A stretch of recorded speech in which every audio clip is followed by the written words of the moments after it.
The strongest thing we have can often be the weakest thing we have in life, our mind. Your mind believes anything you tell it. If you tell it you'll never do better, you'll never do better. If you tell it that things will get better, your mind will find a way. It will find something that makes your life better. And a lot of us are paralyzed by fear. A lot of us overthink a lot. And it makes life very difficult. But in my opinion, to get over fear, to get over anxiety and things like that, for one, you have to be present in the moment. Because when you're afraid of things, you're never in the moment. You're worrying about what's bound to happen. You're worrying about the outcome of certain things. And in order to get over these fears, in order to get over these types of anxiety, I believe, and what I've done to help myself, is that you need to really figure out where it's coming from. And what I mean by that is figure out what type of fear it is, right? So for instance, I was like terrified to play guitar in front of anybody, terrified to play piano in front of anybody. And I was very good and confident in my skills at piano, much more than I was at guitar. But I would go to places and I would be sitting down and someone would be like, "Hey man, let me hear you pluck a tune." And I'm like, "Oh, hell no." You know what I mean? Like I couldn't bring myself to do it because that was just terrifying. But what I realized is that the fear that I had, it wasn't for playing in front of people. It was the lack of confidence in my skill. And that was because I didn't practice a lot. So the way to combat that or to move the next step was that I started practicing more to the point where things that I could play were second nature, right? So then when people would want to hear me play, I say, all right, well, I'll just pluck this tune that I literally always play. It's just like tying my shoes, right? If somebody told you, hey, we're going to put you in a play. I know it may sound shocking right now, but all we need you to do is just sit down over there and tie your shoes. Couldn't you do that? You know what I mean? And I know some people are like, man, I couldn't even get on the stage. But like, come on, bro. You're literally going to sit on the stage, sit in the chair, and put your shoe on. Putting your shoes on, putting your socks on, things like that is second nature, right? So that gets you past that fear of performance, I guess you would say. National professional athletes, the reason why they're so confident is because the amount of practice they put in, the amount of work they put in. They don't have to worry about this and this and that, right? Because they're confident in their skill. And then you have like the fear of, let's say, the outcome of something, right? Like a relationship, like a interaction between a person, things like that. You counter that by being present in the moment. Don't worry about what you think she's gonna say, what you think he's gonna say. Don't worry about what you think's gonna happen. Be here, be in the moment. One thing I like to do in situations like that, when I really get, messed up in the head about situations that either have happened or are bound to happen, I look down at my feet and I announce my footsteps: left, right, left, right. I'm not worrying about, is in 14 steps, is it gonna be a right foot or left foot? Because that would mess your mind up, right? So you gotta notice when you're spiraling. Because we all know it's like, oh yeah, here I go again. I'm going into that spiral. I'm about to start overthinking. I look down at my feet and go left, right, left, right, left, right. And when that feeling goes away, because my mind is fixated on my feet, one by one, left and right, my mind goes back and I become more rational. And then I just, you know what? I proceed by my day. You know what I'm saying? We got to die anyway, so whatever happens, it's life, right?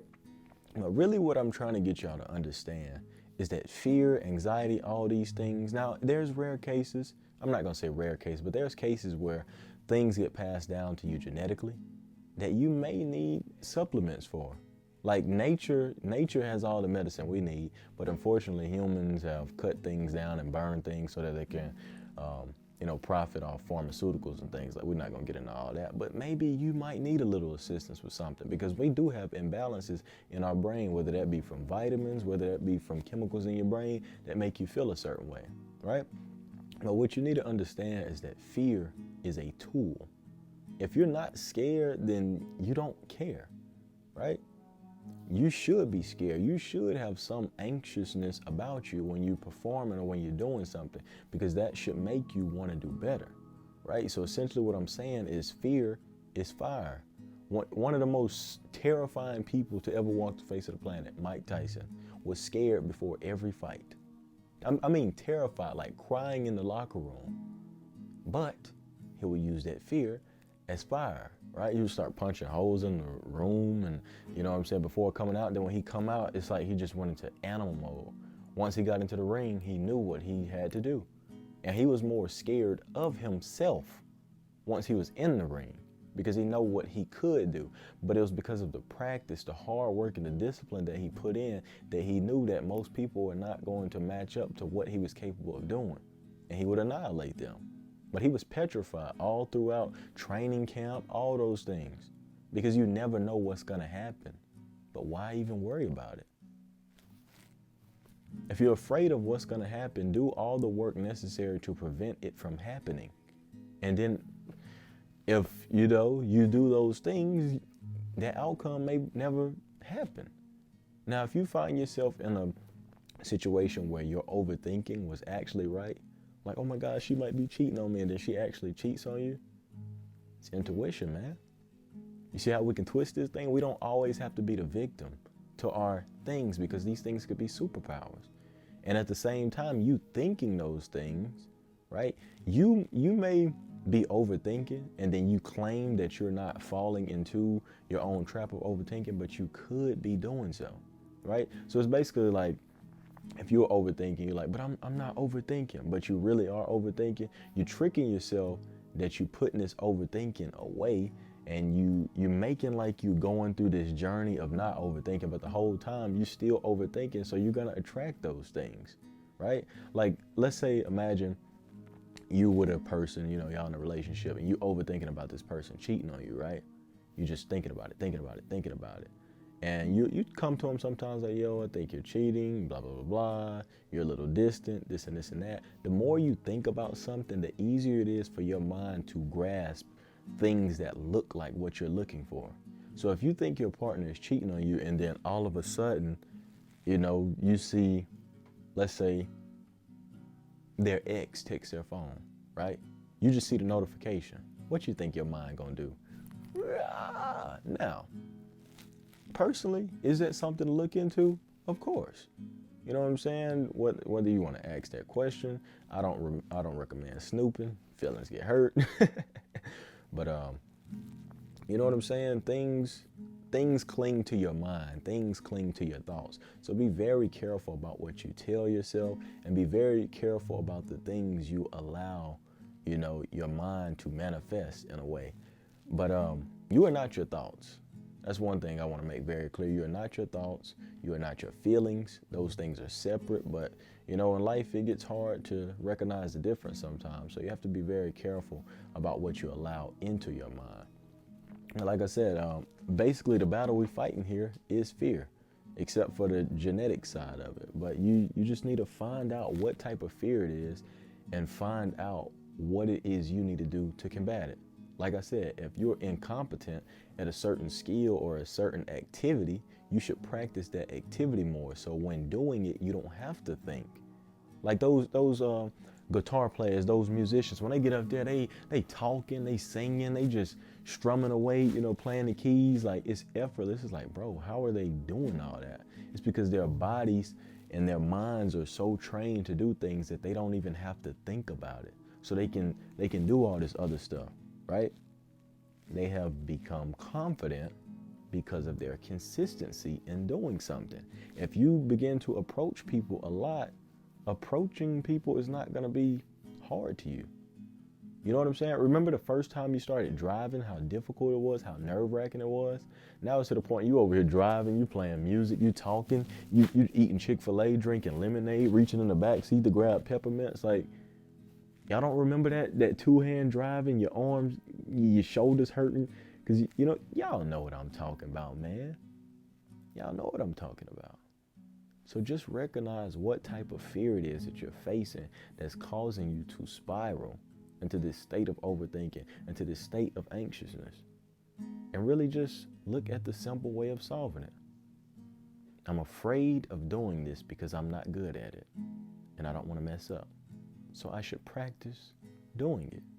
I'm afraid of this situation because I don't know the outcome. Well, how about stop worrying about the outcome? Do it.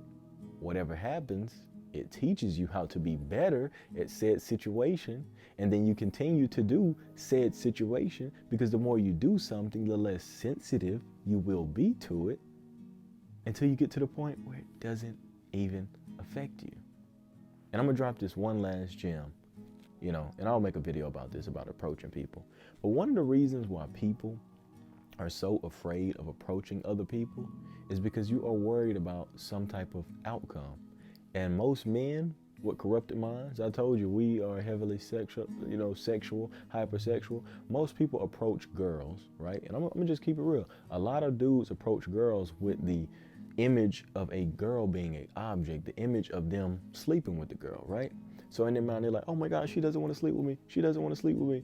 And then when you speak to this girl and she doesn't give you the reaction that would indicate she wants to sleep with you, you think it's some type of failure. But approaching a person is not about sleeping with them. It's about speaking to them. So just by you approaching someone and saying hello, you have already successfully approached someone. And you could successfully approach someone without even saying anything. You could walk up to them and success. But our minds tend to jump over things, right? We have overthought the process we were even in. You understand what I'm saying? So just make life simple for you. Notice when you're overthinking. Notice why it is, or why you are overthinking, and find the simple solution. Are things easier said than done? Absolutely. Absolutely. But things only get done when they get done, right? So do it. I love you. It's always a pleasure talking to you. And if y'all need it, I got it. I think, most of the time, I'm pretty good at saying things, I guess. But yeah, man, I appreciate y'all for listening. Beautiful video as always. Tribe is on the rise. And I got good news, man. I got good news. So for all of you who don't know, this video is being shot on my phone, right? And there's a long story about a camera that I had an issue with. So I've been shooting videos on my phone. Most people are like, bro, what type of gear you use? I need to get this and I need to get this before starting YouTube. It's like, bro, I'm doing this on my phone. You can too. But in about a week, my camera is coming in. I'll give you the whole story about the camera when it gets here. I'll make a video about it, but I'm gonna be revealing the camera that I actually use, in that video so y'all can see. And then, I'll show y'all a few things. But anyways, man, I love y'all. Appreciate y'all for watching. Let's take over, man. Every day we get better. You understand? I love you.